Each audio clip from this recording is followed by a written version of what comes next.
Cottages, or DADUs, are becoming a very common product for both Seattle and East Side. Builders have been building this type of homes everywhere. Since this is a new product for our market, some brokers or buyers may not be familiar with them.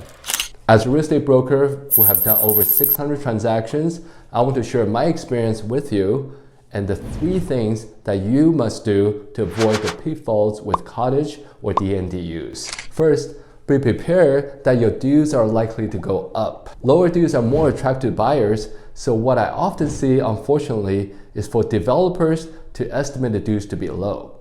One thing I always do is to get a copy of the budget for the HOA and make sure we review every single item so we know exactly what your dues are paying for, and more importantly, to see if those costs are realistic or not. I have an example for you right here. It's a recent transaction I worked on for a buyer.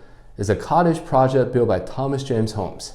By looking at the budget ahead of time, I was able to verify things like utilities and even come up with more follow-up questions for my client so they don't get surprised after they make the purchase. For example, what does the insurance exactly cover? Do my clients still need to buy insurance coverage for the interior, or does that is already included in the dues? Or for landscaping, since it's listed as option items, are there any areas that require regular maintenance? The second thing is, get a copy of the public offering statement and actually read it. Remember, by law, you have 7 days as a buyer after receiving the public offering statement to back out of your contract and walk away with 100% of your earnest money. Here's an example of a community by a local builder. I mean, I know it might be overwhelming because there are a lot of pages and it's very boring to read. I understand. But at the very minimum, I would recommend that you read what is called the public offering statement, which is like a summary. And the declaration, which is really important because it covers things like rental cap and other restrictions that you have to follow.